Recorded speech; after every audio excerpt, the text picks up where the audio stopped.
क्या चीज़ सबसे डिफिकल्ट लगी आपको इस पूरे टाइम में? तो हमें बहुत ज़्यादा श्योर होना पड़ता है कि हम जो उसका एक डिसीजन ले रहे हैं उसकी लाइफ के लिए कहीं वो गलत ना हो जाए। तो डू यू थिंक ये ज़्यादा चेंज हुआ जीएसटी और रेरा आने के बाद? लोग उसमें बहुत डरने लग गए थे न्यू बुकिंग में जाने के लिए, बट 2016 में जब रेरा आया, जीएसटी आया, उसके बाद और भी गवर्नमेंट के काफ़ी सारे रिफॉर्म्स आए। फ्रैक्शनल ओनरशिप के बारे में सुना है आपने? फ्रैक्शनल ओनरशिप, जो जैसे हम पहले वर्चुअल स्पेसेस बेचते थे, उसको बोला जाता है फ्रैक्शनल ओनरशिप। उसमें क्या होता है, अगर एक कोठी है, धीरे धीरे प्राइसेस बढ़ते जा रहे हैं। फॉर एग्जांपल, एक कोठी ही है 20 करोड़ की, तो वो हर कोई नहीं खरीद सकता। कोई देखता है यार इतनी कमीशन मिल रही है, इसमें 2% मिल रही है, 3% मिल रही है, अपने फैमिली में से ही किसी को ब्रोकर बना देते हैं। बिल्कुल करते हैं लोग, शॉर्ट टाउन। और पिछले 3 साल में गुड़गांव में ऐसा बूम हुआ है ऐसा बूम हुआ है जो कभी कभी ही देखा गया हो, सोचा नहीं किसी ने। और ये 3 साल में क्या आपने सच्ची में पूरी तरह से स्विच करके रियल बेटर में आ गए? 100%। 100%। ये मैं हाथ रख के दिल पे बोल सकता हूँ। आप भी बहुत पैसे कमाए होंगे। अभी भी कम ही लगते हैं।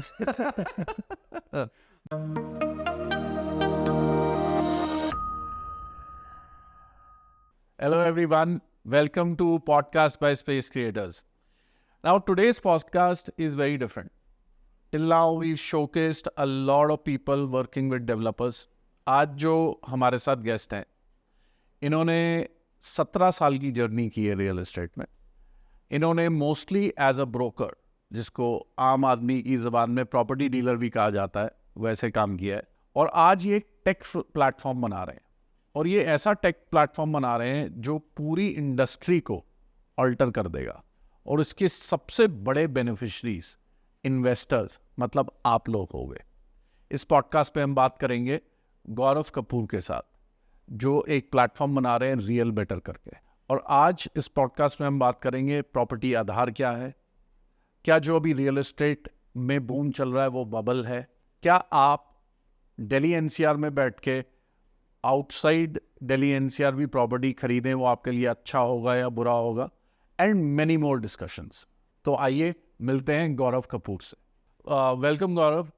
Thank you Vipin. Thank you very much for being with us on podcast for space creators. नहीं, इट्स माय प्लेजर सर, आपने मुझे बुलाया, ये मेरे लिए खुशकिस्मती है।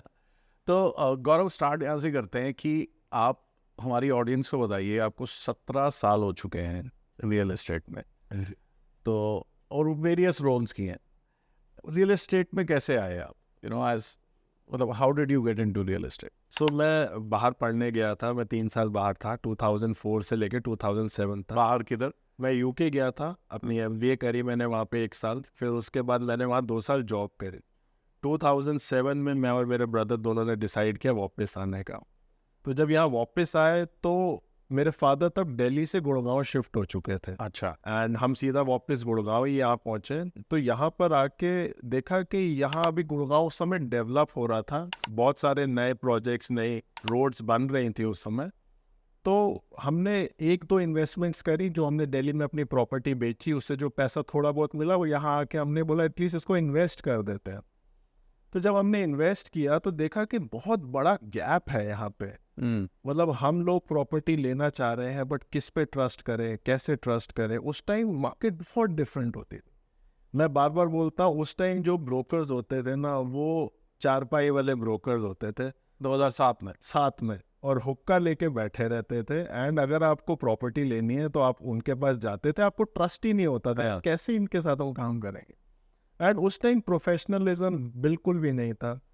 आपका एक्सपीरियंस मुझे नहीं पता, बट उस टाइम मतलब जैसे आज हम देखते हैं प्रॉपर सूट पहन के और लग्जरी कार्स में एजेंट्स आते हैं, उस टाइम ऐसा बिल्कुल नहीं होता था। उस टाइम तो स्कूटर पे एजेंट होते थे और आपको ट्रस्ट करना बड़ा मुश्किल होता था।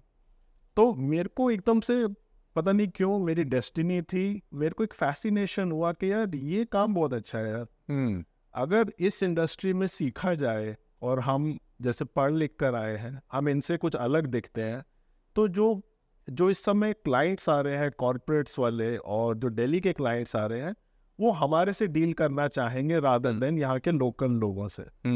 तो पहले मैंने 1-2 साल इसको सीखा। मैंने किसी के साथ इंटर्नशिप कह लो या एज अ जॉब मैंने वहाँ पे ज्वाइन किया सुशांत लोब वन में। और पहले सीखा कि ये धंधा चलता कैसे। इसके पीछे ट्रिक्स क्या है, लीड जनरेशन कैसे होती है, क्लाइंट को कैसे कन्विंस किया जाता है, यहाँ की मैप्स कैसे देखे जाते हैं, लोकेशंस कैसे देखी जाती हैं, अपनी आप रिलेशनशिप कैसे बिल्ड करते हो, नेटवर्क कैसे बिल्ड करते हो, वो सब देखा सीखा। तो जब फर्स्ट मंथ के अंदर ही मेरी एक डील हो गई। उस टाइम एक बिल्डर फ्लोर 50 लाख का मिलता था सुशांत लोग वन में। हाँ। और पहले ही मंथ में डील हो गई। तो ऐसे लगा यार this was very good and successful हुआ पहला मंथ, सेकेंड मंथ दूसरी डील, थर्ड मंथ तीसरी डील एंड 1 साल मैंने वहाँ जॉब करी। 1 साल के अंदर मैंने 15-16 डील्स क्लोज कर ली। Very good. As a new person, as a fresher, इतना गैप था उस टाइम। तो फिर उस समय ऐसा लगा कि शायद मैं रियल एस्टेट के लिए बना हूँ और रियल एस्टेट ही मेरा करियर रहे तो अच्छा है। उस टाइम मेरे ब्रदर्स बोलते थे, मेरे 2 छोटे भाई हैं, वो मुझे कहते थे नहीं ये गंदा काम हम नहीं करेंगे। यू नो फादर क्या बोलते थे? फादर मैंने मेरे को हमेशा मोटिवेट किया। उन्होंने कहा जो तुम्हें अच्छा लगे वो तुम करो। हमारे फादर दिल्ली में उनकी पहले फैक्ट्री होती थी 90s के अंदर, बड़ी सक्सेसफुल फैक्ट्रीज होती थी। But all of a sudden जब दिल्ली गवर्नमेंट ने एक पॉल्यूशन का कोई क्लॉज ला के सारी फैक्ट्रियां बंद कर दी थी रातों रात, तो उस टाइम मेरे फादर की फैक्ट्री बंद हो गई थी, काफ़ी लॉसेस भी हुए थे। एंड उस टाइम फिर हमारा जो पोजीशन थी एक अपर से थोड़ा सा मिडल पे आ गए थे हम।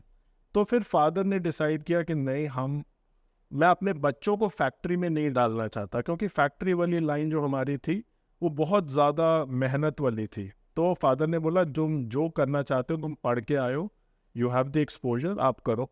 तो मेरे को अच्छा लगा ये काम। बट मेरे ब्रदर्स ने उस टाइम मुझे डिस्करेज भी किया और सब ने बोला कि यार ब्रोकरों को तो लड़की नहीं देता कोई, तुम्हारी शादी कैसे होगी। एंड यू नो उस समय बहुत एक नेगेटिव वर्ड बोला जाता था ब्रोकर। हाँ। बट मेरे को अच्छा लगा। एंड जब आप पैसा कमाते हो तो और अच्छा लगता है। आपके फिर रिलेशनशिप्स बनने शुरू हो जाते हैं, आपकी नेटवर्क बनना शुरू हो जाता है। तो वहाँ से ये कहानी शुरू हुई। Very good, very good. And 17 years you've been doing this. हाँ जी। तो एक बात बताओ, आपने तो बहुत पैसे कमाए होंगे। अभी भी कम ही लगते हैं। हाँ। जितना भी कमा लो ऐसे लगता है विपिन जी से भी पीछे हैं। गुड। तो गौरव एक बात बताओ, क्या चीज़ सबसे डिफिकल्ट लगी आपको इस पूरे टाइम में एज अ ब्रोकर? क्या चीज़ डिफिकल्ट लगी?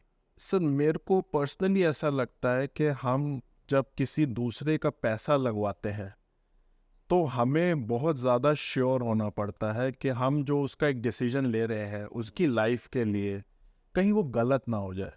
तो मैं शुरू में ना बहुत बहुत कॉशियसली चलता था, सेफेस्ट बेट ही मैं सजेस्ट करता था। बट कई बार कस्टमर उससे नाराज़ भी हो जाता था कि यू नो जैसे इनिशियली मैं ओरिजिनल बुकिंग किसी को सजेस्ट नहीं करता था। मैं बोलता था नहीं आप जो है ना प्लॉट लो और सबसे सेफेस्ट होता है और पोजेशन आपके पास होता है, पैसे दो, रजिस्ट्री कराओ और प्लॉट लेके रखो, लॉन्ग टर्म में आप कमाओगे।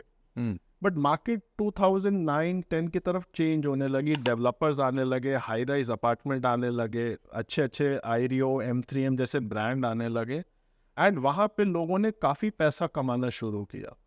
तब मेरे को भी थोड़ा सा अपने आप को चेंज करना पड़ा। बट सबसे डिफ़िकल्ट ये होता है कि आपको एक प्रोजेक्ट सजेस्ट करो and you are just a mediator, you can not control either of the parties. ना बिल्डर को आप कंट्रोल कर सकते हो ना बायर को आप कंट्रोल कर सकते हो। बट अगर गलती से आपकी सजेशन पे किसी का पैसा फंस जाए या उसको लॉन्ग टर्म के लिए अगर उसको दिक्कत हो तो वो मेरे को थोड़ा सा पर्सनली पेन करता है। और आपने बुकिंग तो फिर भी काफ़ी सारे प्रोजेक्ट्स में कराई है, तो आप किस माइंडसेट से फिर सजेस्ट करते थे? पेन तो होता था मगर क्या किस माइंडसेट से सजेस्ट करते थे? मैं हमेशा सबको ये बोलता था कि ब्रांड पे पैसा लगाओ, लोकेशन सेकेंडरी है, प्रोजेक्ट सेकेंडरी है। फर्स्ट इज कि आप कौन सी कंपनी का माल ले रहे हो, कौन से बिल्डर का माल ले रहे हो। जैसे अगर आप DLF ले रहे हो या आप उस टाइम जितने भी दूसरे बिल्डर्स थे, आप जो अच्छे वाले ब्रांड है जैसे इवन M3M, आईरियो, उस टाइम एक 9 पे बहुत टॉप ब्रांड्स में आता था। तो अगर आप ब्रांड का माल ले रहे हो तो आपको चिंता कोई नहीं है, देन सूनर और लेटर आपको पोजीशन मिल जाएगा। बट जो बिल्कुल छोटे वाले बिल्डर्स होते हैं वो क्या होता है, वो आपको सस्ता भी दे देते हैं. DLF is always 30% expensive than the rest of the builders. But अगर आप DLF ले रहे हो तो मतलब as a broker I am safe and as a customer उसका पैसा भी सेफ है. दूसरे वाले डेवलपर्स कई बार ऐसा होता है जो फ्लाई बाय नाइट बहुत आए इस 17 साल में, बहुत सारे कस्टमर्स का पैसा भी फंसा हुआ है. तो वहाँ पे थोड़ा सा बस ध्यान रखना पड़ता है कि आप ब्रांड पहले देखो, प्रोजेक्ट एंड लोकेशन सेकेंडरी आता है. तो डू यू थिंक ये ज़्यादा चेंज हुआ GST और रेरा आने के बाद? हाँ, उसके बाद हमारी लाइफ भी काफ़ी आसान हो गई है. 2012 से लेके 2015-16 तक तो इतनी ज़्यादा प्रॉब्लम्स आई, इतने ज़्यादा बिल्डर्स गायब हुए, इतना लोगों का पैसा फंसा कि 2016 तक लोगों का ट्रस्ट रियल एस्टेट से उठता जा रहा था. उठता जा रहा था. एक टाइम ऐसा था कि डेवलपर वर्ड गाली बनता जा रहा था एंड लोग उसमें बहुत डरने लग गए थे न्यू बुकिंग में जाने के लिए. बट 2016 में जब रेरा आया, GST आया, उसके बाद और भी गवर्नमेंट के काफ़ी सारे रिफॉर्म्स आए, तब लोगों का ट्रस्ट वापस आया है. 2018-19 तक आते आते अब लोग ट्रस्ट कर रहे हैं दोबारा. और अब तो जो डेवलपर्स आ रहे हैं वो भी काफ़ी बड़े वाले डेवलपर्स, नेशनल लेवल डेवलपर्स, और गुड़गांव में लिस्टेड डेवलपर्स आ गए हैं सारे, अदानी, बिरला, गोदरेज. उसकी वजह से अब लोगों का ट्रस्ट वापस आ गया है. करेक्ट. तो एक बात बताओ, जो ये हम बात कर रहे हैं कि ट्रस्ट वापस आ गया, जब ट्रस्ट टूटा 2012 से 16 के बीच में, उसमें आपके इन्वेस्टर्स के भी कहीं पैसे फंसे? बहुत जगह फंसे सर, और कुछ तो ऐसे जो आज तक फंसे हुए हैं, और हमारे खुद के भी पैसे फंसे हुए हैं, हमारे इन्वेस्टर्स के फंसे हुए हैं. एंड रियल एस्टेट में क्या होता है, सबसे पहले आप अपने फ्रेंड्स और फैमिली को भी सजेस्ट करते हो. करेक्ट. तो हम उन्हीं डेवलपर्स में पैसा लगाते थे जहां हम खुद भी अपना पैसा लगाते थे. तो हमने लिया, अपने फ्रेंड्स एंड फैमिली को भी सजेस्ट किया, और वो डेवलपर भी बिल्कुल ऐसे थे हमारे एकदम क्लोज. बट आज वो या तो कुछ अंदर बैठे हैं, कुछ गायब हैं, हमारा ही फ़ोन नहीं उठाते हैं. तो हम भी प्रॉब्लम में हैं, फ्रेंड्स एंड फैमिली को भी शक्ल दिखाने में बड़ी दिक्कत होती है. मुझे ये सुनकर गौरव बड़ा अच्छा लग रहा है, क्योंकि मेरे भी 2 प्रॉपर्टीज में पैसे फंसे हुए हैं. ये सोचो, ये लोग, बहुत सारे लोग, इन्वेस्टर्स, ये बिलीव नहीं कर सकते कि सीजन्ड लोग, हम जैसे लोग भी, हमारे भी कई बार पैसे उस समय फंस जाते थे. I think RERA has played the biggest role. I agree. क्योंकि आपकी रजिस्ट्रेशन जो है लैंड की है या नहीं, उसके बगैर रेरा नहीं मिलेगा. आपके क्लियरेंसेस हैं या नहीं, आपके बिल्डिंग प्लान सैंक्शन है या नहीं, आपके एस्क्रो अकाउंट इन प्लेस है या नहीं. मुझे ऐसा लगता है जो 70-80% रीजंस होते हैं बिल्कुल किसी प्रोजेक्ट के डंप होने के, वो रेरा टेक केयर ऑफ कर लेता है. I agree. बट होता क्या है, उस टाइम ना ट्रस्ट पे ज़्यादा हम चलते थे. हाँ. ये रियल एस्टेट इंडस्ट्री पूरी ट्रस्ट पे ही चलती है. तो अगर किसी डेवलपर ने मुझे बोला कि गौरव हमने ज़मीन खरीद ली है, हमने नक्शे अप्लाई कर, हम मान लेते थे और हम ट्रस्ट कर लेते थे और पैसा उनको देना शुरू कर देते थे. बाद में पता चलता था कि अभी तक ज़मीन का सिर्फ बयाना दिया है, अभी ज़मीन खरीदी भी नहीं है. बट जिन लोगों के फ्रेंड्स एंड फैमिली के भी पैसे फंसे हुए हैं, उनको आज भी ऐसा लगता है कि शायद ये मिले हुए थे साथ में. वो ये नहीं मानना चाहते कि हमें भी नहीं पता था. अगर हमें पता होता तो हम आपके पैसे क्यों लगाते और आप क्यों लगाते. बट उनको ऐसे लगता है कि ये मिले हुए थे, इन्होंने अपने कमाने के चक्कर में पैसे फंसा दिए. और आज जैसे मैं आपको कह रहा था, फैमिली फंक्शन में जाते हुए भी डर लगता है कि यार वही मिलेंगे तो मुझे क्या हुआ, हम उसको बोलेंगे अभी कर रहे हैं, तो या फिर बोलेंगे हमारे को रिमूव कर दो अपनी ब्रॉडकास्ट लिस्ट से. और तो बट उसमें भी कई इन्वेस्टर्स हैं.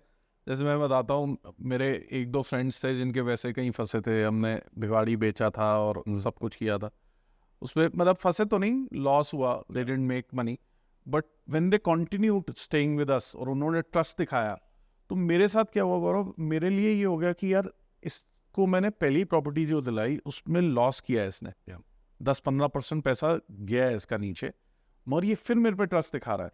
Then I went out of the way. मैंने एक और चीज़ की, जैसे अब आप ये करेक्ट, जैसे DLF है या इनका तो कुछ पूछने की ज़रूरत नहीं होती. 1-2 डेवलपर्स में जब मैं इन्वेस्टमेंट करने गया और थोड़ी लार्ज टिकट साइज़ की थी, तो मैंने उनसे एक रिक्वेस्ट की, मैंने ये रहा चेक, मैं इतना एरिया ले सकता हूँ, मेरे को ड्यू डिलिजेंस करानी है आपकी प्रोजेक्ट. ओह वाह, अच्छा. तो ये बहुत कम लोगों को पता है. खुद पैसे खर्च के, खुद मैंने पैसे खर्चे. Very good. मेरे लिए बैरोमीटर क्या था कि अगर मुझे डेवलपर अपने प्रोजेक्ट की ड्यू डिलिजेंस करने देगा, वो भी लीगल टीम से, दैट मीन वो रजिस्ट्री का कागज दिखाएगा, and this is pre RERA बोल रहा हूँ, तो अगर वो ये सारी चीजें दिखा देगा और मेरा लॉयर उसको पास कर देगा, वो मेरे लिए सिर्फ इतना ही ओके था कि वो यस कर दे कि हाँ पेपर आगे देख लो। हाँ, तो जब पहली ड्यू डिलिजेंस मैंने कराई, वो मेरा बंदा गया, मैं नहीं गया साथ में, उन्होंने बोला इस बंदे से मिल लेना, वो पेपर दिखा देंगे। वो गया, उसका फ़ोन आया, हाँ जी मैंने एक सेट ऑफ वो कर लिया है, और दूसरे के लिए उन्होंने एक दिन छोड़ के बुलाया। मैंने उन्होंने पेपर्स दिखाए थे, बोलते हैं हाँ। फिर एक दिन छोड़ के वो खुद गया, उसने सारे पेपर देख लिए। उसके बाद उसने मुझे ड्यू डिलिजेंस 13 पेज की रिपोर्ट बना के दी। उसमें सारी डिटेल्स थी, ये प्रॉपर्टी किसके नाम थी, फिर कहाँ आई, किसने किसको बेची, इन्होंने खरीदी, ये प्रॉपर्टी, ये चीज़ देख ली, ये चीज़ देख ली, ये चीज़ देख ली।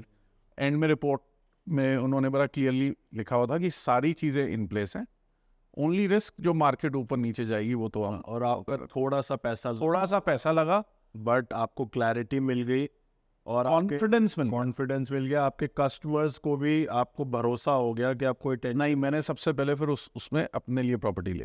I agree, and then I could just go all out selling this. But जब रेरा आया तो उससे इजी ये हो गया कि हमें कुछ देखना ही नहीं है, ये देखना है कि रेरा आ गया। I agree. और आप साइट पे जाके देख सकते हो, रेरा में तो अगर आप डिटेल में जाओ तो उसमें सारे बिल्डिंग प्लान, एनवायरनमेंट प्लान, एक एक चीज लगी होती है। बट एक चीज बताओ, अब इसका भी बिल्डर कोई ना कोई तोड़ निकाल लेते हैं। जैसे अब ये EOI आ गए सिस्टम, अब इसके लिए तो फिर आप रेरा को एक तरह से बाईपास कर रहे हो। करेक्ट। तो ये मेरे को लग रहा है अभी मार्केट थोड़ी सी ऐसी है कि EOI चल रहा है, बट जैसे जैसे रेरा को पता चलेगा ना, ये चीजें और स्ट्रिक्ट हो जाएंगी। एंड गोइंग फॉरवर्ड, जैसे महाराष्ट्र में हो गया, हाँ, महाराष्ट्र रेरा में ऑलरेडी ब्रोकर्स का एक टेस्ट शुरू हो चुका है, बिल्कुल, जिसमें हमें एग्जाम देना है, वो पास होगा, उसके बेसिस पे हमारा लाइसेंस पास होगा। सर मेरे ख्याल से सिर्फ एक हिंदुस्तानी है जहां पर आपका मूड कर गया तो आप ब्रोकर बन गए। अदरवाइज किसी भी आप कंट्री में जाओ, UK, US, दुबई, आपको पहले एक एग्जाम पास करना पड़ता है। उससे पहले आपको 6 महीने 1 साल की पढ़ाई करनी पड़ती है, तभी आप प्रैक्टिस कर सकते हो। आपको क्या लगता है यहाँ पे कब पूरी तरह से, महाराष्ट्र में तो मुझे पता चला है ये शुरू हुआ है, महाराष्ट्र में शुरू हो गया है, एंड वो बहुत स्ट्रिक्टली ले रहे हैं। महाराष्ट्र रेरा की मुझे एक अच्छी चीज़ लगती है कि वो ना जो पॉलिसी बनाते हैं उसको फिर पूरा फॉलो करते हैं और उसको वो इम्प्लीमेंट भी करते हैं। तो अब वहाँ पर आ गया है। हरियाणा रेरा थोड़ा सा पीछे चल रहा है, but we'll also catch up, and it is a positive move. ऐसा मूव होना चाहिए, लोगों को समझना चाहिए कि आपको पहले एक पढ़ाई करनी पड़ेगी, एग्जाम पास करना, उसके बाद मेरे ख्याल इंटर्नशिप करनी पड़ेगी। बिल्कुल, you have to intern with existing. अगर आप रियल एस्टेट को एक प्रोफेशन मानते हो एज अ एजेंट, तो जैसे बाकी प्रोफेशंस में होता है, चार्टेड अकाउंटेंट हो, आप लॉयर हो, आप डॉक्टर हो, उन सब में ऐसे ही होता है। आप पढ़ाई करते हो, एग्जाम पास करते हो, फिर इंटर्नशिप करते हो, तब आप प्रैक्टिस करते हो अपने नाम की। सेम हमारा भी ऐसे ही होना चाहिए, तब बिल्कुल ऐसे ही होना। इंडस्ट्री में थोड़ा सा सुधार आएगा और तभी इस इंडस्ट्री में क्लैरिटी और ट्रांसपेरेंसी आएगी। मगर आपको ऐसे नहीं लगता कि बदनाम तो आप और मैं ज़्यादा हैं? मगर कई सिचुएशंस में आपने अगर नोटिस किया हो कि कोई देखता है यार इतनी कमीशन मिल रही है, इसमें 2% मिल रही है, 3% मिल रही है, अपने फैमिली में से ही किसी को ब्रोकर बना देते हैं। बिल्कुल करते हैं लोग, शॉर्ट टर्म, उसके पास वो पैसे भी आ जाते हैं, आपस में बांट लेते हैं। उसके बाद क्या होता है उनके साथ? सर देखो, अगर आप शॉर्ट टर्म थिंकिंग लोगे तो आपको लॉन्ग टर्म में मार पड़ेगी। एक जो ब्रोकर, जो प्रोफेशनल है, जो वो आपको एडवाइस दे सकता है, या जो आपके साथ खड़ा रह सकता है, या जो आपकी डॉक्यूमेंटेशन एंड पेपर वर्क कर सकता है, वो एक नया बंदा नहीं कर सकता। एक सीजन्ड का यही फ़र्क होता है। जैसे हमारे ऑफिस में हमारी एक अलग CRM टीम है, वो टीम जो है सारा दिन कस्टमर की क्वेरीज ही सॉल्व करती है। अगर तो डील अच्छी निकल जाए तो बहुत अच्छा है। प्रॉब्लम आती है, एक ब्रोकर की जरूरत तब पड़ती है जब डील अटक जाती है। इवन इन रीसेल ऑल्सो, जब डील अटक जाती है तब पता चलता है एक ब्रोकर की अहमियत। उससे पहले तो ऐसे तो फिर बायर और सेलर खुद ही बैठ के डील कर लेना, ब्रोकर की जरूरत ही नहीं है। बट एक ब्रोकर आता है as a pillar in the center of both buyer of trust. हाँ, एंड वो अगर कहीं पे भी चीज रुकती है तो वो काम ब्रोकर का है उसको मैनेज करना। सिर्फ कमीशन लेना नहीं होता हमारा काम, हमारे बहुत काम होते हैं और वो एक ब्रोकर ही पूरे कर सकता है। करेक्ट। मगर ऑफ लेट अगर जो जब से पिछले 3 साल से फिर से बूम आया है और मेरे ख्याल से the number of brokers 3 times 4 times, मुझे नहीं पता कितने टाइम्स हो चुके हैं, तो what do you think how many of them will last? ये 30% जैसे ही थोड़ी सी मार्केट रुकती है 30% अपने अपने कामों में वापस चले जाते हैं। ये कुछ तो पार्ट टाइम ब्रोकर्स होते हैं, कुछ बस तेजी का फायदा उठाने के लिए आते हैं और फिर अपनी अपनी इंडस्ट्री में वापस चले जाते हैं।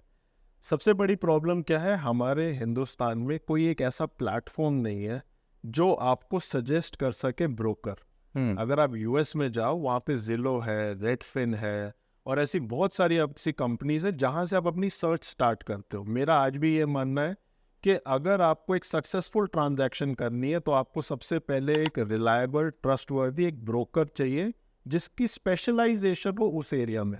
वो हिंदुस्तान में आपको नहीं मिलता। अगर आज मैं आपसे पूछूं कि फॉर एग्जांपल यमुना एक्सप्रेसवे पे मेरे को अपार्टमेंट लेना है, कोई अच्छा ब्रोकर बताओ, हमारे हिंदुस्तान में कोई ऐसा प्लेटफॉर्म नहीं है जहां मैं पता कर सकूं। मगर एक बात बताओ, प्लेटफॉर्म की भी जब हम बात करते हैं तो मैं नाम नहीं लूँगा, मगर उस पर भी तो आप खरीद ही सकते हो लिस्टिंग और खरीद ही सकते हो सब कुछ भी आप अपनी प्रोफाइल लगा सकते हो। सर जितने भी ये ऑनलाइन पोर्टल्स हैं दे आर जस्ट क्लासिफाइड है, तो पता कैसे चलेगा कि कौन सा ब्रोकर सीजन है? मैं तो कह रहा हूँ एक आम बंदा समझो यहाँ पे जो रह रहे हो तो चलो फिर भी रेफरेंस से पता कर लेंगे, 4 जगह से पता कर लेंगे ये ठीक है वो ठीक है, बट एक बॉम्बे से उठ के गुड़गांव आया, वो किसी को नहीं जानता, गुड़गांव बिल्कुल नहीं जानता, और उसको सर्च करना है और उसको पहले सर्च करना है कि हाँ ये ब्रोकर, मैं कौन से ब्रोकर के थ्रू जाऊं जो इस एरिया में काम करता हो, वो कैसे ढूंढेगा? यही तो गैप मैं बता रहा हूँ।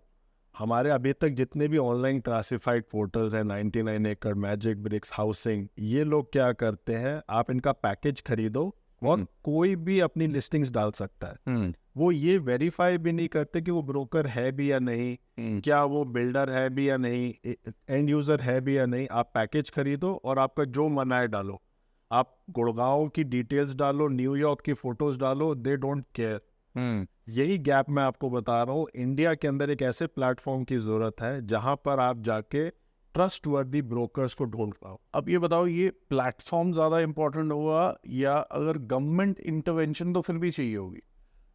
देखो, गवर्नमेंट इंटरवेंशन के बगैर ये पॉसिबल है नहीं, क्योंकि मेरे ख्याल से गवर्नमेंट इन पोर्टल्स को भी कुछ नहीं कहती, जो मर्जी डाल लो आप। गवर्नमेंट को फिर टाइम लगता है। हमारे हिंदुस्तान में डेटा अभी इजीली अवेलेबल नहीं है। अगर आज आप गवर्नमेंट से पूछोगे कि गुड़गांव में कितने ब्रोकर्स हैं तो वो भी डेटा उनके पास नहीं है। तो वो तो बाद की बात है। बट मैं आपको एक एग्जांपल देता हूँ। अगर आप आज जोमेटो पे जाते हो, जोमेटो पे आपको रेटिंग दिखती है 4.9, 4.8, 4.7, 4.6, तो आप जोमेटो पे ट्रस्ट करते हो कि अगर ये 4.9, रेटिंग तो फिर गूगल में भी दिखती है। हाँ, गूगल में ब्रोकर्स के लिए भी दिख सकती है कि गूगल रिव्यूज के हिसाब से रेटिंग क्या है, बट आपको स्पेशलाइजेशन नहीं पता चलती। वहां पर आप ये नहीं डाल सकते कि मुझे यमुना एक्सप्रेसवे का मेरे को एक 4 बेडरूम लेना है अपार्टमेंट, मेरे को कोई अच्छा ब्रोकर सजेस्ट करो। वो गूगल नहीं सजेस्ट कर सकता, वो आपको जस्ट डायल नहीं सजेस्ट कर सकता, 99 एकड़, मैजिक ब्रिक्स, कोई प्लेटफॉर्म नहीं है जिलो जैसा, रेडफिन जैसा हिंदुस्तान में।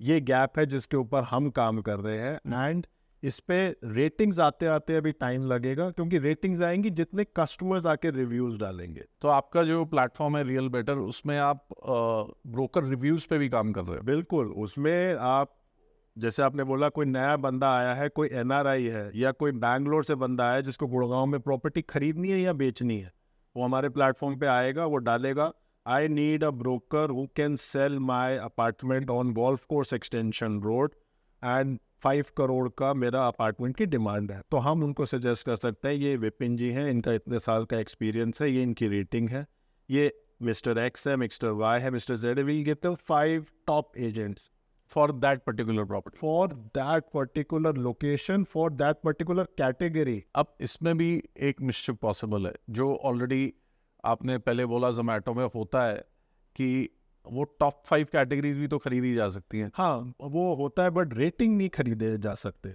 रेटिंग जो होते हैं वो एक जेन्युइन प्लेटफॉर्म की यूएसपी होती है। अगर प्लेटफॉर्म रेटिंग ही बेचने लग जाए तो फिर वो प्लेटफॉर्म ज्यादा नंबर नहीं चलेगा। रेटिंग्स हमेशा जेन्युइन होती है। आप गूगल पे जाके रेटिंग खरीद नहीं सकते, आप अमेजोन पे जाके रेटिंग खरीद नहीं सकते। वो उनकी यूएसपी होती है, वो उनके प्लेटफॉर्म का मेन होता है। आप एड जरूर खरीद सकते हो कि यार जैसे ही कोई गोल्फ कोर्स एक्सटेंशन रोड मांगे मेरा नाम सबसे ऊपर आना चाहिए, बट रेटिंग नहीं आएगी। Correct, it will be written sponsored and paid लिखा हो। करेक्ट। तो वही एक चीज बताओ, जो अभी एक क्वेश्चन बार बार आता है, हमारे साथ सामने भी आता है। मज़ेदार बात यह है कि जब बायर कोई भी चीज़ इन्वेस्ट करने आता है, तब तो वो बोलता है आप ही खुदा हो, आप ही सजेस्ट करो, जहाँ आप बोलोगे पैसा लगा दूंगा। अल्टीमेटली वो कॉल लेता अपने दिमाग से, चाहे आप 3 चॉइसेस रखो, जो मर्जी आप बोल दो। उसके बाद अगर चल गया तो उनका दिमाग होता है, और अगर नहीं चला तो हमारा फॉल्स होता है। तो अभी एक क्वेश्चन बहुत बढ़िया चल रहा है, पूरे इंडिया में ही चल रहा है। अच्छा कि ये बबल तो नहीं है? What is happening in Gurgaon, what is happening in Pune, what is happening in Goa, what is happening in Bangalore और इवन बॉम्बे, जो ये सब कुछ हो रहा है, स्पेशली गुड़गांव गोवा टाइप, ये इवन चंडीगढ़, ये बबल तो नहीं है? सर सी, अगर हम पैन इंडिया लेवल पे ग्रोथ देख रहे हैं तो वो बबल नहीं हो सकता। मेरा ये मानना है कि इस समय हिंदुस्तान में पैसा इतना आ रहा है, इस टाइम फॉरेन एफडीआई कह लो, फॉरेन इन्वेस्टमेंट कह लो, स्टॉक मार्केट में कह लो, हर तरफ से पैसा इतना आ रहा है कि हर चीज़ बढ़ रही है। अगर आप देखो इस टाइम गोल्ड भी ऑल टाइम हाई चल रहा है, इस टाइम स्टॉक मार्केट भी ऑल टाइम हाई चल रही है, तो रियल एस्टेट भी इज एसेट क्लास, वो भी ऑल टाइम हाई चल रहा है। तो ये पूरा बबल नहीं हो सकता। वन फैक्टर इज दैट पैसे का इनफ्लो बहुत ज़्यादा है। दूसरा, अर्बनाइजेशन बढ़ रही है, लोग जो हैं गुड़गांव एंड मेट्रोपॉलिटन सिटीज़ की तरफ आ रहे हैं, बढ़ते जा। हाँ, तो उसकी वजह से डिमांड और सप्लाई का गैप है। 2012 से रेजिडेंशियल की सप्लाई रुक गई थी, बिलीव मी, मैं ये डेटा ट्रैक करता हूँ। 2012 से कोई भी नया लॉन्च रेजिडेंशियल में नहीं हो रहा था। 2018 तक जो है सिर्फ कमर्शियल के लॉन्चेस आए, रेजिडेंशियल का एक भी लॉन्च नहीं आया। तो हिंदुस्तान में ना भेड़ चाल बहुत चलती है। जब कमर्शियल की भेड़ चलती तो सारे कमर्शियल के प्रोजेक्ट्स आ रहे थे, फिर हुआ क्या, कमर्शियल की हो गई ओवर सप्लाई और रेजिडेंशियल की हो गई स्केर्सिटी। डिमांड आई, सप्लाई थी नहीं, तो प्राइसेस बढ़ने शुरू हो गए। ये ना इकोनॉमिक्स है, बेसिक इकोनॉमिक्स है, ये हर जगह चलती है, डिमांड एंड सप्लाई। फिर हुआ क्या, कमर्शियल की सप्लाई इतनी बढ़ गई, कमर्शियल की डिमांड कम थी, तो आज कमर्शियल आप देख रहे हो रुका हुआ है।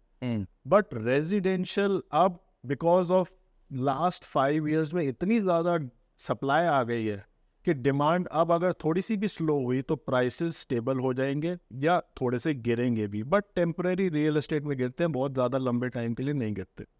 अब मेरे को ऐसा लगता है कि कमर्शियल दोबारा आएगा, दोबारा से स्टार्ट, क्योंकि अब कमर्शियल की सप्लाई आ नहीं रही और कमर्शियल की जो डिमांड है वो बढ़ेगी, तब सप्लाई नहीं होगी, तो फिर अगेन कमर्शियल की बारी है। It goes into the cycles and एक अगर रेजिडेंशियल ऊपर जाता है तो कमर्शियल गिर रहा होता है, जब कमर्शियल ऊपर जा रहा होता है तो रेजिडेंशियल गिर। एक चीज़ बताओ, अभी हम नॉर्थ अमेरिका देखें, यूरोप देखें, इवन ऑस्ट्रेलिया देखें, even for that matter China देखें, हर जगह स्लो है।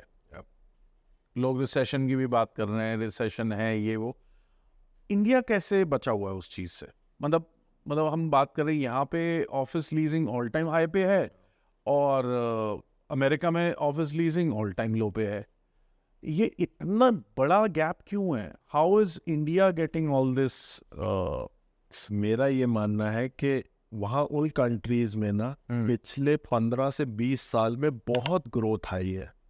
यूएस ने अल्टीमेटली ग्रो किया है एंड चाइना ने तो इतनी बड़ी बड़ी सिटीज बना दी हैं, खड़ी कर दी हैं, इंफ्रास्ट्रक्चर, हाईवे, मेट्रोज भी जा रही है, जहाँ पे एक भी बंदा नहीं रहता वहां तक भी मेट्रो जा रही है। तो वहां पे उनका उस टाइम ग्रोथ का टाइम था और उन्होंने पूरा ग्रोथ का फायदा उठाया। तो अब ग्रोथ कहीं तो आके रुकेगी। यूएस के ऊपर क्या हुआ, जैसे ही उनका इंटरेस्ट रेट बढ़ा तो वहां पे जो है पैसे का फ्लो कम हुआ। उनकी जो आरबीआई है, जिसको हम फेड बोलते हैं, वो उन्होंने जो है अपना मॉनेटरी पॉलिसीज को बहुत टाइट कर दिया। इंडिया में टाइट करने के बाद भी पब्लिक इतनी है एंड इस टाइम एफडीआई का फ्लो इतना है कि अभी तो इंडिया ग्रोथ स्टोरी स्टार्ट हुई है। मेरा ये मानना है अगले 15 साल इंडिया की ग्रोथ स्टोरी है। एंड अगर आप अगले 15 साल में कुछ भी बिजनेस करते हो तो आप पैसा कमाओगे। किसी भी इंडस्ट्री में आप अगर बिजनेस में हो तो आप पैसा कमाओगे। एंड जो ग्रोथ यूएस ने देखी वो अब इंडिया ने देखना है। इंडिया का भी वो ग्रोथ बाकी है। अब एक चीज़ मैं और पूछता हूँ आपसे, ये क्वेश्चन हमारे से बहुत सारे लोग करते हैं। जैसे हम लोग गुड़गांव में काम कर रहे हैं, मोस्टली हम गुड़गांव या दिल्ली एनसीआर की प्रॉपर्टीज़ प्रोवाइड करते हैं, कभी कभी दुबई या उधर भी चले जाते हैं। तो एक इन्वेस्टर है, अब वो इन्वेस्टर गुड़गांव में एवरेज प्लॉट का प्राइस समझ लो 2 लाख, 2.5 लाख, 3 लाख रुपए, ठीक है। अब वो अगर गोवा में जाए वो 25,000 में भी मिल सकता है, बिल्कुल। वो चंडीगढ़ में जाए 1 लाख में भी मिल सकता है, वो पुणे में जाए 1.25 लाख में भी मिल सकता है। वो उतने ही पैसे में उधर अगर इन्वेस्ट करे, क्या वो वाइज है? क्योंकि एक कंजर्वेटिव दिमाग, जो पुरानी सोच है, उसमें यही कहते हैं कि यार प्रॉपर्टी वो होनी चाहिए जो अपनी आंखों के सामने हो। पहले हम ये सोचते रहे, बट इतना इंफ्रास्ट्रक्चर डेवलप हो रहा है, कनेक्टिविटी बहुत अच्छी हो गई है इंडिया में ऑल ओवर। तो do you think it is wise to buy property elsewhere as well? Sir depend करता है, ये हर किसी का पर्सनल डिसीजन होता है। अगर आपके पास बहुत ज़्यादा स्पेयर पैसा है तो ऑब्वियसली आप उसको डिफरेंट सिटीज़ में इन्वेस्ट कर सकते हो। बट अगर हम देखें तो 99% जो इंडियंस होते हैं वो 1 या 2 ही प्रॉपर्टी लेते हैं। तो अगर आप गुड़गांव पूरी लाइफ टाइम में, हाँ पूरी लाइफ टाइम में अगर आप गुड़गांव से थोड़ा सा भी बाहर जाके देखोगे तो सबसे पहले तो उनका ड्रीम होता है कि उनकी अपनी सिटी में एक घर हो। अगर कोई लखनऊ का है, अगर कोई कानपुर का है, तो पहले तो उनका ड्रीम होता है कि कानपुर में एक घर हो। सेकंड ड्रीम, अगर वो जॉब गुड़गांव में कर रहा है तो उसका एक ड्रीम होता है कि चल मैं गुड़गांव में भी एक छोटा सा घर लेके रहूं। इसके बियॉन्ड इन्वेस्ट करने वाली पब्लिक बहुत कम है। बट मैंने जो देखा है ट्रेंड, जैसे दुबई में लोग प्रॉपर्टी वो लेते हैं जिनका दुबई में ऑलरेडी एक ऑफिस है। सो प्रॉपर्टी नॉर्मली यूज के लिए लोग ज्यादा लेते हैं। अगर जैसे गोवा में मैंने देखा इस टाइम 2 या 3 तरह के इन्वेस्टर्स हैं। वन इज जो परमानेंटली मूव हो रहे हैं गुड़गांव। दिल्ली ने तो लगता है गोवा पे कब्जा कर लिया है। हाँ, हमें ऐसा लगता है, बट गोवा के अंदर इस समय गुजरात से, मुंबई से, बैंगलोर से, हैदराबाद से, सब तरफ से बहुत पैसा आ रहा है। And because of tourism, one is that लोग इन्वेस्ट करते हैं टूरिज्म के रिटर्न लेने के लिए। दूसरा है कुछ लोग परमानेंटली गोवा शिफ्ट हो रहे हैं, जो अपना लाइफस्टाइल बदलना चाहते हैं। तो वो डिफरेंट हर किसी की रिक्वायरमेंट होती है। Other but is it safe to invest elsewhere as well? Sir फिर आपको जो है उसको प्रॉपर्टी को मेंटेन भी करना है, डिसीजन लेते समय डॉक्यूमेंटेशन भी चेक करनी है। फिर आपको वहाँ पे एक स्ट्रॉन्ग ब्रोकर चाहिए, ट्रस्टवर्दी, क्योंकि अगर आप रेगुलरली वहाँ नहीं जाओगे तो then you need somebody there जो आपकी प्रॉपर्टी का ध्यान भी रख सके। अब आई अंडरस्टैंड स्ट्रॉन्ग ब्रोकर चाहिए, मैं भी ब्रोकर हूँ, बट मैं एक डिफरेंट क्वेश्चन करने वाला हूँ। जैसे ऑस्ट्रेलिया में मेरा कज़न रहता है, तो उसने एक प्रॉपर्टी खरीदी, तो मैं वहीं पे था। वहाँ पे क्या होता है कि 1 पेज का डॉक्यूमेंट होता है। अच्छा, 1 पेज है। Very good. When you buy a property 1 page है। अब मैं जैसे सेलर हूँ और मैं आपको दे रहा हूँ, नेक्स्ट प्रॉपर्टी आपकी है, वो आपको चेन नहीं चाहिए होती। वो चेन गवर्नमेंट के रिकॉर्ड्स में होती है, कंप्यूटर में होती है। आपको एक फ्रेश डॉक्यूमेंट मिल जाता है, वो डॉक्यूमेंट श्रेड हो जाता है। ओह वेरी गुड, ये तो बहुत तो उसकी चेन अगर आपको चेक करनी है, वो प्रॉपर्टी का एक आईडी है, आप जाके गवर्नमेंट रिकॉर्ड से चेक कर सकते। ऐसा ही आपको फाइल नहीं चाहिए कि agreement to sell, allotment letter, possession letter, receipts, sale deed, फिर अगले वाला ATS, फिर उसकी चेन, फिर वो नहीं जाएगी तो लोन नहीं होगा। ये कब ऑल्टर होना है यहाँ पे? बिकॉज इससे आपको नहीं लगता फिर मेरे को यहाँ से बैठे हुए पुणे में प्रॉपर्टी लेनी है तो मैं ले सकता हूँ, मुझे गोवा में लेनी है तो ले सकता हूँ, चंडीगढ़ लेनी है तो ले सकता हूँ, ये कब ऑल्टर होगा? सी रेरा का पर्पस तो यही था कि इस इंडस्ट्री में ट्रांसपेरेंसी आए, बट अभी मेरे को लगता है ये ड्रीम बहुत दूर है। जैसे मैं दुबई में देखता हूँ, मेरा ब्रदर दुबई में है, वहाँ पर भी हमारा एक ऑफिस है। दुबई में मैं देखता हूँ वहाँ पे रेरा इतना स्ट्रांग है कि रेरा के अंदर आप हर एक चीज़ पता लगा सकते हो। इवन वहाँ पे रीसेल का क्या प्राइस चल रहा है वो भी रेरा बताता है। वहाँ पे रेंटल का क्या प्राइस चल रहा है वो भी रेरा बता देता है। लास्ट ट्रांजैक्शन कब हुई थी, लास्ट मंथ कितनी ट्रांजैक्शन हुई थी, वो सब रेरा बताता है। हमारे यहाँ पर अभी वो थोड़ा सा ड्रीम दूर है।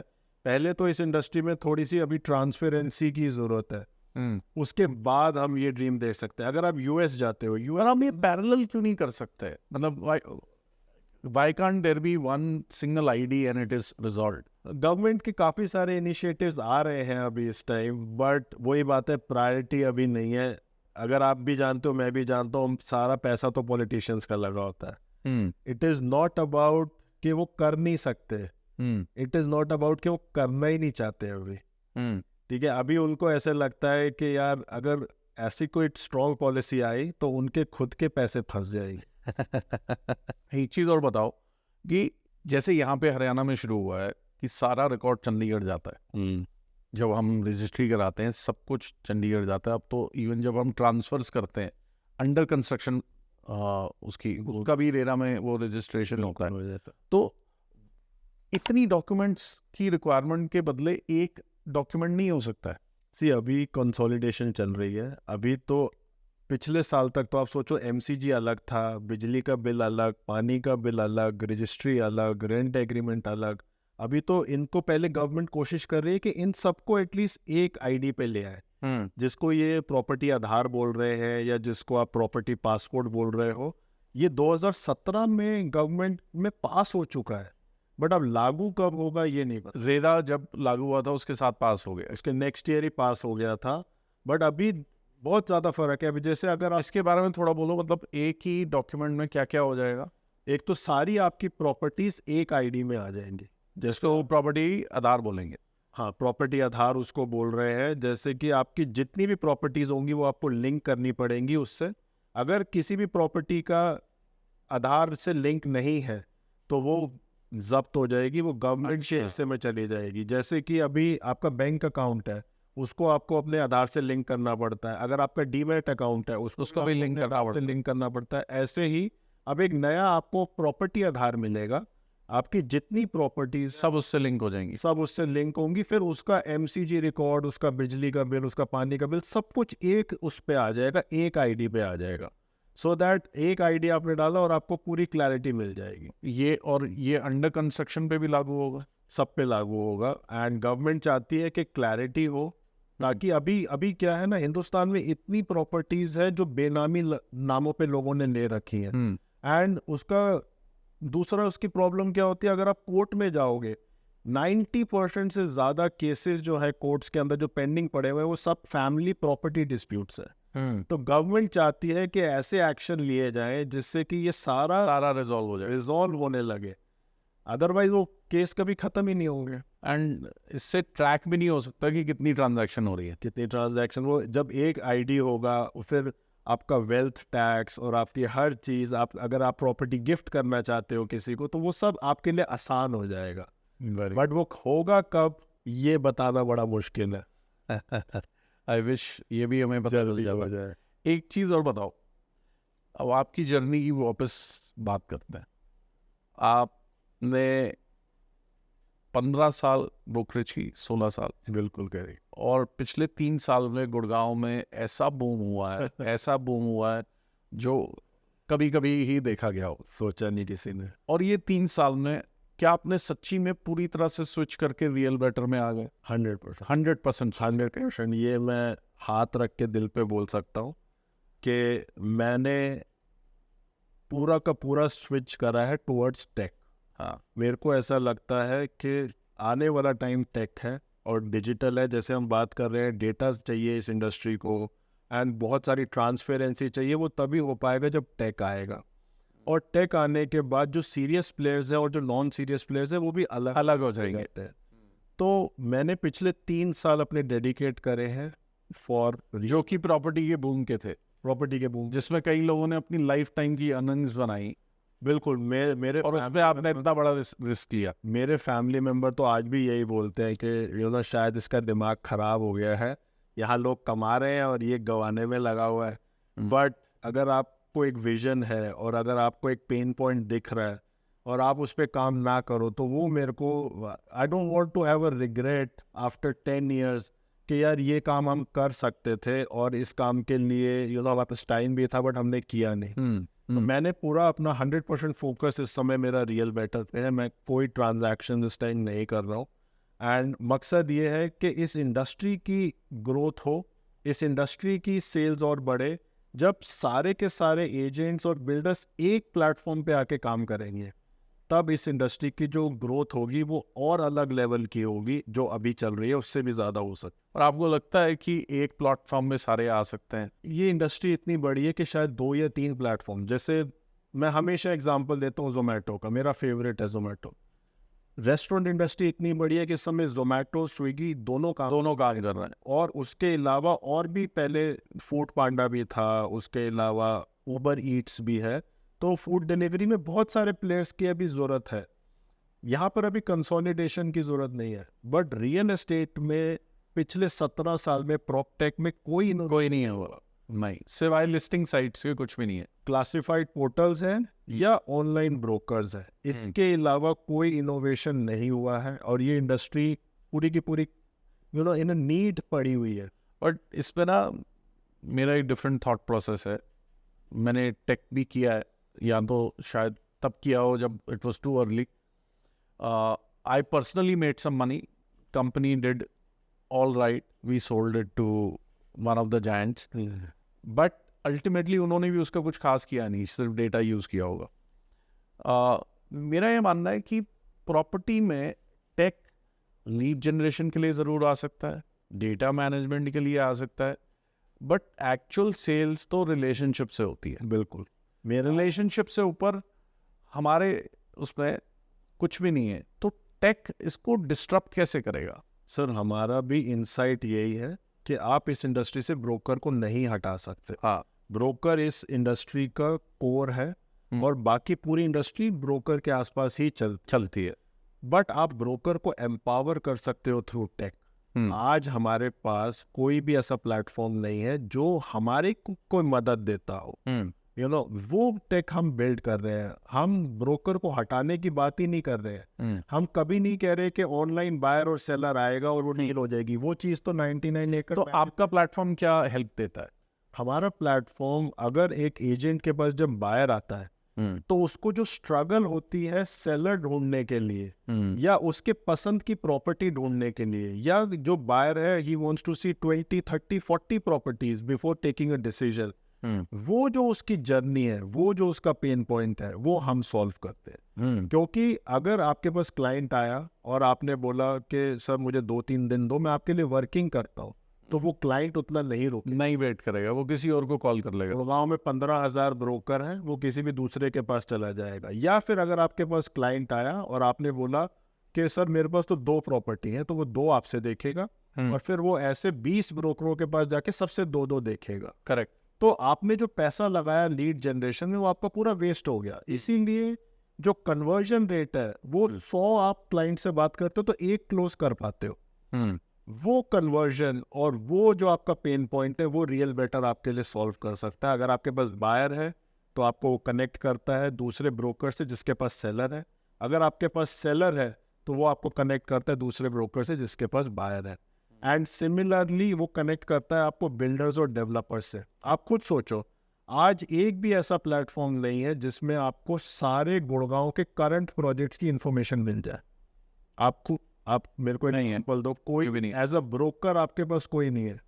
इस टाइम रियल बेटर पे अगर आप जाओगे तो 110 प्रोजेक्ट्स लाइव है with their complete information including their pictures, videos, under construction projects, जो भी नए प्रोजेक्ट। तो ये कस्टमर्स भी व्यू कर सकते हैं, investors. We are a pure B2B platform only for brokers. We are only to empower brokers. हमारा मानना यह है जब ब्रोकर को आप एम्पावर करोगे तो वो अपने क्लाइंट। पर अगर एक सेलर ने अपनी प्रॉपर्टी बेचनी है तो उनके लिए रियल बेटर नहीं है। हम उनको कनेक्ट करेंगे एजेंट्स के साथ। अच्छा, जैसे हमने बात। और आप किस बेसिस पे सिलेक्ट करोगे? उस एरिया के जो ब्रोकर जो स्पेशलाइज्ड है।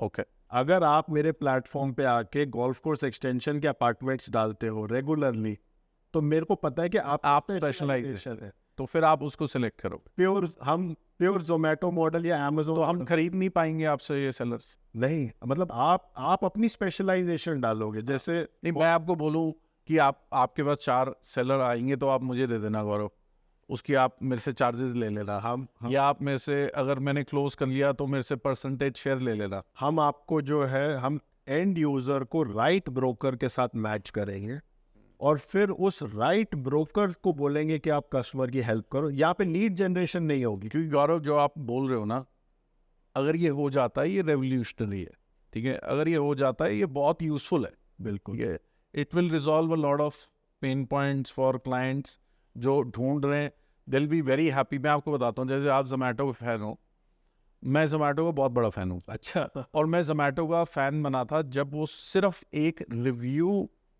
प्लेटफॉर्म था।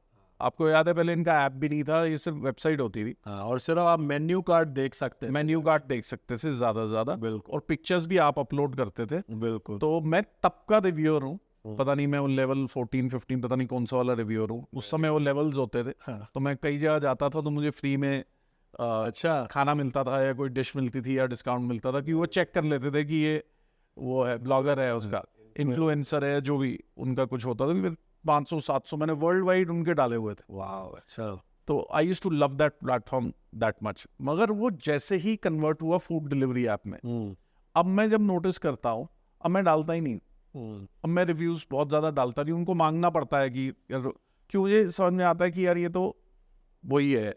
अभी आप सोचो, एज अ एंड यूजर, मेरे जैसे यूजर की प्रॉब्लम कितनी सॉल्व हो गई। पहले मुझे खाना मंगाने के लिए या तो खुद जाना पड़ता था या फोन करना भेजना पड़ता था।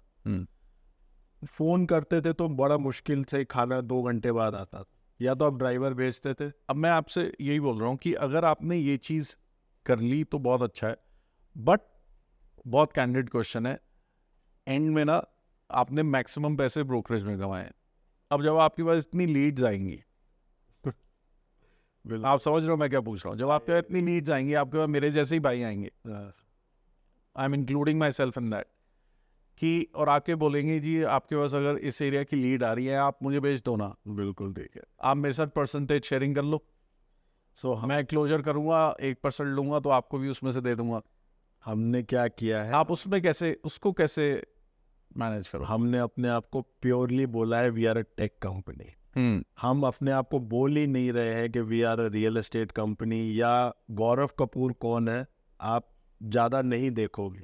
हमारी टेक कंपनी है, मेरे को फाउंडर है मेरे साथ जिन्होंने 25 साल टेक में लगाए हैं। और आपको एक बात बताओ, आपको अभी जो मैं क्वेश्चन कर रहा हूँ, ये आपका हर्डल आता नहीं होगा? अभी तक नहीं है, इसीलिए जैसे मैंने बोला मैं 3 साल से रियल एस्टेट से बिल्कुल बाहर हूँ। अगर आज आप मेरी कंपनीज में भी देखोगे, मैं वहां से रिजाइन कर चुका हूँ। मेरी जितनी भी कंपनीज थी रियल एस्टेट में, सबसे रिजाइन कर चुका हूँ, और मेरा अलग एक आइडेंटिटी है और पूरा टेक कंपनी पे ही हमारा फोकस है। मगर आपको ये मुंह पे कोई बोले ना बोले, पीछे तो लोगों के दिमाग में यही चलता होगा। इसीलिए हम ना करने में बिलीव ज़्यादा रखते हैं। अगर आप देखो जो आपकी जैसे कंपनी है ना जो इंश्योरेंस वाली, एको, अगर आप एको कंपनी के हिस्ट्री में जाओगे तो वो पहले इंश्योरेंस ब्रोकर्स थे, पता है मुझे ये बात। उन्होंने भी एक कंपनी बनाई, उन्होंने अपनी इंश्योरेंस कंपनी बनाई। तो उनके दिमाग में भी जरूर आया होगा, या उस टाइम भी लोगों के दिमाग में आया होगा कि यार ये अगर इंश्योरेंस कंपनी बनाएंगे तो खुद ही बेचेंगे। बट आपको अपने प्रिंसिपल सेट करने पड़ते हैं, आपको अपनी वैल्यूज सेट करनी पड़ती है। जिस ईमानदारी से हमने रियल एस्टेट काम किया, उसी ईमानदारी से अब हम ये रियल बेटर कर रहे हैं, और हम करके दिखाना चाह रहे हैं। हमने आज तक किसी से 1 रुपया भी मांगना अभी तक शुरू नहीं किया। We are not even asking कि आप हमारे सब्सक्रिप्शंस लो, हमारे पैकेजेस लो।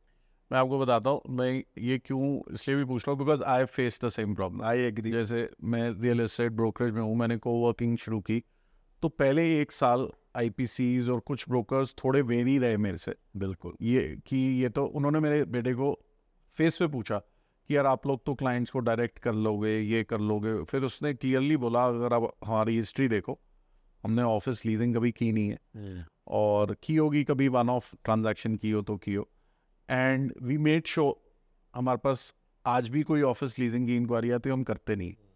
हम बड़ा क्लियरली बोल देते हैं office leasing is not our cup of tea, आपको कोवर्किंग हमारे से कुछ चाहिए तो ले लो। मैं वही बता रहा हूँ ना, अगर आपका बट वो लोगों की जो परसेप्शन है, वो उसको तोड़ने में टाइम लगता है। उसको टाइम लगता है, वो करके ही आपको दिखाना पड़ता है। एंड जैसे मैंने बोला, अगर आपका एक लॉन्ग टर्म विजन है, अगर आप एक लंबी रेस के घोड़े हो तो आप छोटे छोटे हर्डल्स पे नहीं रुकते हो, एंड छोटे लालच हमेशा लाइफ में आते हैं, बट ये आपके ऊपर है कि आपको आज का लालच चाहिए या एक लॉन्ग टर्म विजन चाहिए। गौरव, एक चीज़ और बताओ, 17 साल 18 साल हो गए आपको और बिजनेस ही कर रहे हो आप, मेनली एक बिजनेस किया, अब उसका एक ऑफ शूट या टेक कंपनी आप बना रहे हो। नाउ इंडिया में पहले एटलीस्ट मेरे को 30 साल हो गए काम करते हुए, उस समय जब मैंने बिजनेस अपना शुरू किया था तो आई वॉज, मेरे फ्रेंड सर्कल में तो शायद सिर्फ मैं ही था जो बिजनेस कर रहा था, या एक आध और होंगे या जिनके फैमिली बिजनेसेस थे। तो सब लोग, everybody used to study hard and get good jobs, whether government jobs और MBA करके in big MNCs, बड़ा रेयर होता था। इवन एंटरप्रेन्योर वर्ड तो बना भी नहीं था तब, बिजनेसमैन वर्ड था। और बिजनेसमैन,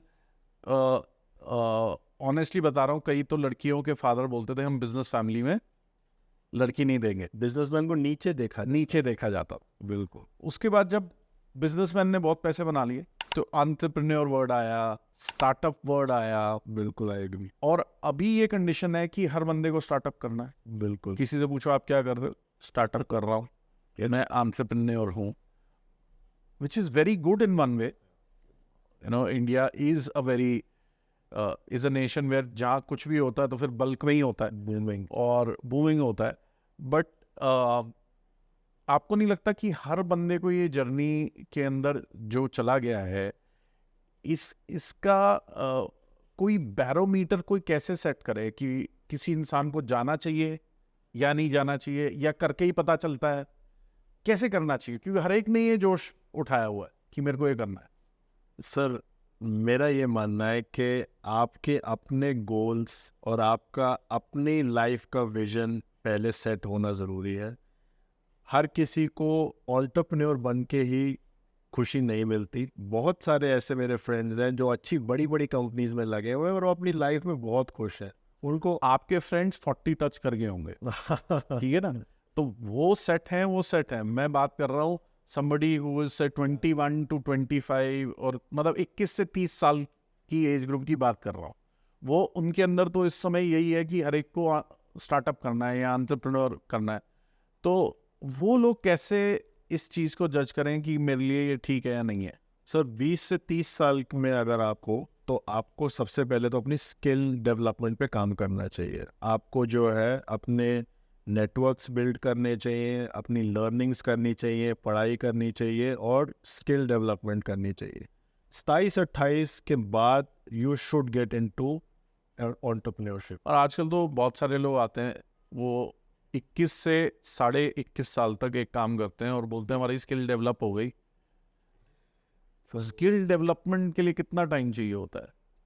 बहुत टाइम लगता है। Skill development is a never ending job. But आजकल क्या है, एंटरप्रेन्योरशिप एंड स्टार्टअप जैसे आपने बोला कूल हो गया है, हाँ। सेक्सी हो गया है, बट उसके लिए जो पेन है, जो उसके अंदर रोज की हार्डशिप है, वो लोगों को नहीं दिखती है। सोशल मीडिया पे आप सिर्फ उन एंटरप्रेन्योर्स को देखते हो जो बड़ी बड़ी गाड़ियों में घूम रहे हैं एंड लग्जरी हॉलीडेज जो सक्सेसफुल हो चुके हैं। हाँ, बट उसके पीछे 99 फेल भी होते हैं। तो अगर आप एंटरप्रेन्योरशिप में जाओ और अगर आप तैयार होके जाओ तो बहुत ज़्यादा अच्छा है। एंड उससे पहले आपको सीखना और अपनी स्किल डेवलपमेंट पे जोर ज़्यादा। स्किल डेवलपमेंट कैसे करें? स्किल डेवलपमेंट आप किसी के साथ काम करके कर सकते हो, कहीं पर आप इंटर्नशिप करके कर सकते हो, 2-3-4 साल 5 साल आप जॉब कर सकते हो। मेरा बेटा जब बड़ा होगा, आई वुड वांट हिम कि आप जाओ मार्केट में और पहले अपनी वर्थ प्रूव करो। आप जाओ किसी एमएनसी में जॉब लेके दिखाओ मेरे को, एंड आप वहाँ पे जाके सीखो। क्योंकि हमारे बिजनेस में क्या होता है, हम अगेन वो ये कुएं के मेंढक बन के रह जाते हैं। हमारी स्किल डेवलपमेंट वहाँ खत्म हो जाती है। हम चाहे तो आज भी अपने बेटे को बोल सकते हैं आ जाओ आपके लिए सीट रेडी है, बट उससे उसको लॉन्ग टर्म फायदा नहीं होगा। मेरा बेटा कई बार मेरे साथ हंसता है, एंड बहुत छोटा है अभी, 6-7 साल का है, and he will come to me. एक दिन हम बैठे हुए थे, बोला पापा I think we are rich. तो मेरे को बड़ा हंसी आई है। मैंने कहा यार 6-7 साल के बच्चे को क्या पता क्या होता है। तो मैंने कहा बेटा no, you are not rich, I am rich. तो बोला पापा आई एम योर सन, आप पापा मैं बेटा, you are rich I am rich. मैं कहा नहीं बेटा, कभी भी इस गलत फहमी में मत रहना, ये पैसा मेरा है, आपकी मम्मी का है, यू आर नॉट रिच, अभी आपने बहुत करना है लाइफ में, एंड डोंट थिंक कि आपका बैकअप रेडी है। मैं कहा कभी भी इस गलत फहमी में मत रहना, ये पैसे में मैं और मेरी आप तुम्हारी मम्मी हम वर्ल्ड टूर पे जाएंगे, हम जाएंगे घूमेंगे फिरेंगे खाएंगे पिएंगे, एंड अगर कुछ बच गया तो दे जाएंगे। तो पहले दिन से ही उनको ऐसी एक्सपेक्टेशन नहीं दे रहा मैं तो। एक चीज और बताओ गौरव कि आपने ये बात बोली, इस पे मेरे दूसरा थॉट है एक। मैं भी पहले ऐसे ही सोचता था जैसे आप सोच रहे, 10 साल पहले तक मैं ऐसे ही सोचता था। जब किसी का कुछ नहीं होता ना, समझो किसी के पास 1 रुपया है और किसी के पास 1 करोड़ है, और दोनों का बोलो धंधा करने जाओ, इसके पास तो खोने के लिए सिर्फ एक ही है, इसके पास खोने को 1 करोड़ है, ठीक है, तो इसके स्टेक्स हाई हैं। बिल्कुल है। तो जब आप किसी को एक बिजनेस देते हो जिसमें खोने को बहुत कुछ है, डोंट यू थिंक उस बंदे का भी एफर्ट बहुत हाई होता है, या उसको 1 को 100 करना इतना आसान नहीं है, इसके लिए 1 को 100 करना आसान है? हमने क्यों, इसके बाद खोने को कुछ है ही नहीं। हम वो एक वाली कैटेगरी, हम बिल्कुल उस कैटेगरी जब हमने काम शुरू किया था तब हमारे पास खोने को कुछ भी नहीं था। हाँ जी। गिरे पड़े, सीखे, गलतियां करी, अच्छे काम करे एंड सीखा हमने। तो वो जो लाइफ की लर्निंग्स होती हैं ना, वो आपको कहीं से पैसा दे के नहीं मिल सकती। और एक बात बताओ, उसके लिए हर एक को जीरो से क्यों स्टार्ट करना है? नहीं, मैं ये नहीं कह रहा जीरो से स्टार्ट करना है, बट एक्सपेक्टेशन ऐसी होनी चाहिए कि आपको पहले अपनी वर्थ तो प्रूव करो। पहले आप अपनी पढ़ाई कंप्लीट करो, ठीक है, पढ़ाई अगर आप लायक निकलते हो तो आपके कॉलेज की फीस हम देंगे, कोई दिक्कत नहीं है, बट लायक तो बनो। मैं तो कहता हूँ जाओ हार्वर्ड के अंदर तुम एडमिशन तो लो, फीस मैं दूंगा, बट हार्वर्ड में एडमिशन तो लेके दिखाओ कम से कम। तो वो उनको करना है, वो हम लोग कर सकते हैं उनके लिए। पैसे दे के आपको हार्वर्ड में एडमिशन नहीं मिल सकता। करेक्ट। वहां तक आप पहुंचो, आप अपनी वर्थ प्रूव करो, उसके बाद you come back, then you have a good lifestyle, you have a question behind, but don't fall back on the question only, क्योंकि वो एक गलत स्टेप हो जाता है। अब आगे की जर्नी जो आपकी है उसके अंदर आपके क्या गोल्स हैं? सो अभी आने वाले 2 साल पूरा हमारा फोकस है रियल बेटर पे। हम इसको दिल्ली एनसीआर में लेके जाएंगे 2024 के अंदर ही। हम इसको एक्सपैंड कर रहे हैं, गुड़गांव से बाहर लेके जा रहे हैं। फिर हमारा नेक्स्ट 3 इयर्स का टारगेट है कि हम इसको पैन इंडिया लेवल पे लेके जाए। पैन इंडिया का मतलब है टोटल 8 सिटीज़। हिंदुस्तान के अंदर टोटल 8 बड़ी सिटीज़ है जिसमें 80% of the real estate complete हो जाता है, एंड 90% ऑफ द ब्रोकर। ये 8 सिटीज कौन सी हैं? वही दिल्ली एनसीआर, मुंबई, बैंगलोर, पुणे, हैदराबाद, चेन्नई, ये टोटल 2 और है, टोटल 8 सिटीज़ है जिसके अंदर 80% ऑफ द रियल एस्टेट आपका पूरा कंप्लीट हो जाता है। अगर हम 8 सिटीज़ तक पहुंचते हैं तो आप समझ लो आपने पैन इंडिया लेवल कर लिया। तो हमारा नेक्स्ट 3 इयर्स का ये टारगेट है। मतलब वो डेटा करेक्ट है कि 2050 तक 65% of Indian population will be in the big cities. हाँ, अभी का जो सबसे पहला डेटा आ रहा है 2030 तक वो कह रहे हैं कि रियल एस्टेट इंडस्ट्री जो है वो 1 ट्रिलियन टच करेगी। वाह। अभी रियल एस्टेट इंडस्ट्री मतलब इंडिया पूरी करेगी 5 ट्रिलियन, जिसमें 1 ट्रिलियन रियल एस्टेट इंडस्ट्री का कंट्रीब्यूशन होगा, and which is also very low. अगर आज आप यूएस और चाइना में जाओ तो वहाँ पे number 1 contributing industry is real estate. वाह। हमारे इंडिया में आज भी वो 2nd और 3rd नंबर पे आता है। तो वो रियल एस्टेट इंडस्ट्री ग्रो करनी ही करनी है। नेक्स्ट 2030 तक गवर्नमेंट के जो इनिशिएटिव्स आ रहे हैं, प्लस अभी जैसे रीट आ रहा है, रीट जैसे ही इंडिया में थोड़ा सा भी पॉपुलर होगा, you will see thousands of crores rupees coming into it, because a lot of people who do online transaction shares में और उसमें वो रियल एस्टेट में आना शुरू हो जाएंगे। नहीं, वैसे भी क्या हो रहा है, फॉरेन जो कंपनीज आ रही हैं, they don't want to come and buy land, and they don't want to negotiate with farmers. तो ये लोग क्या करते हैं, ये अच्छे बड़े प्लेयर्स के पास जाते हैं, जैसे कि डीएलएफ का रीट होगा, एम्बेसी का रीट होगा, ब्रिगेड। एम्बेसी का तो हुआ भी है। हाँ, इन सब ने लाइसेंसेस अप्लाई करनी है। तो आप डायरेक्ट आओगे फॉरेन से और आप उस रीट में इन्वेस्ट करोगे rather than investing in the land. तो रीट का फुल फॉर्म क्या है? Real estate investment trust. तो वहाँ पे लोग बहुत हजारों करोड़ रुपए अभी आने वाले हैं, तो ये इंडस्ट्री ने तो ग्रो करना ही है। And तो फ्रैक्शनल ओनरशिप के बारे में सुना है आपने? बिल्कुल, फ्रैक्शनल ओनरशिप क्या है? फ्रैक्शनल ओनरशिप थोड़ा सा डिफरेंट है। फ्रैक्शनल ओनरशिप जो जैसे हम पहले वर्चुअल स्पेसेस बेचते थे, उसको बोला जाता है फ्रैक्शनल ओनरशिप। उसमें क्या होता है, अगर एक कोठी है, धीरे धीरे प्राइसेस बढ़ते जा रहे हैं। फॉर एग्जांपल एक कोठी ही है 20 करोड़ की, तो वो हर कोई नहीं खरीद सकता। तो उसमें क्या होगा, 20 लोग 1-1 करोड़ रुपए इन्वेस्ट करेंगे और 20 करोड़ की कोठी। और 20 अननोन लोग, 20 अननोन भी हो सकते हैं। फ्रैक्शनल ओनरशिप का मतलब ये है कि 20 अननोन लोग आ पाए। अदरवाइज अगर आप फ्रेंड्स एंड फैमिली में हो तो आप कंफर्टेबल हो ही हो। But fractional ownership is like virtual spaces. वो फॉरेन में अभी ये कॉन्सेप्ट बहुत पुराने हैं। ये अभी सेबी ने अप्रूव भी कर दिया है शायद फ्रैक्शनल ओनरशिप। अभी आई थिंक नहीं किया है। अभी किया है लास्ट मंथ। हो सकता है रिसेंटली हो सकता है। रिसेंट, वेरी रिसेंट डेवलपमेंट है। ये अप्रूव हो गया है कि ये पॉन्जी स्कीम में नहीं आएगा और आप ये कर सकते हैं। ये रियल एस्टेट के लिए अभी अप्रूव हुआ है। बट ये अगर करना है तो फिर ये पहले रेरा को अप्रूव करना पड़ेगा, क्योंकि ये पहले तो रेरा के अंडर आएगा। अभी क्या होता है, जो वर्चुअल स्पेसेस बिल्डर्स, रेरा में लोग जा नहीं रहे थे हाँ। इसको लेके, बिकॉज सबको ये था कि सेबी की अप्रूवल चाहिए होगी। सेबी की अप्रूवल मिल गई है, तो now I think they will go into RERA. मेरे ख्याल से रेरा में जाना भी नहीं पड़ेगा इनको, क्योंकि ये वही प्रोजेक्ट्स उठाएंगे जिसमें ऑलरेडी रेरा होगा। बट उसके पीछे डिपेंड करेगा कि कंपनी कौन सी है, वो सबसे ज्यादा इम्पोर्टेंट रहेगा। मतलब अगर कोई नए प्लेयर्स फ्रैक्शनल ओनरशिप में आएंगे तो वो इतना नहीं करेंगे। There has to be a trusted player, क्योंकि आप पैसा तो फाइनली उसी प्लेयर पे लगा रहे हो। तो अगर कोई नए फ्रैक्शनल ओनरशिप, जैसे मैं देख रहा हूँ बहुत सारे स्टार्टअप्स आ रहे हैं फ्रैक्शनल ओनरशिप में, बट और वो कुछ ऐसी भी प्रॉपर्टीज ला रहे हैं which are not really those properties जिसमें पैसे बनने वाले हैं। अभी तो क्या हो रहा है, वो उनको जो प्रॉपर्टीज मिल रही हैं वो वही ले रहे हैं, वो ले रहे हैं। जो बिक नहीं रही हैं वो उनको मिल रही हैं। हाँ। फॉर एग्जांपल किसी पहाड़ के ऊपर जाके वो बोल रहे हैं कि एक विला मिल रहा है, जो कोई खरीदना ही नहीं चाहता। तो अभी वो उस लेवल पे है। तो मैं वही कह रहा हूँ, डिपेंड करता है कि आप उसको किस प्लेयर से। आप अगर नोटिस करो पूरी कॉन्वर्सेशन में हम वापस वहीं आ गए कि एक ट्रस्टेड ब्रोकर पे।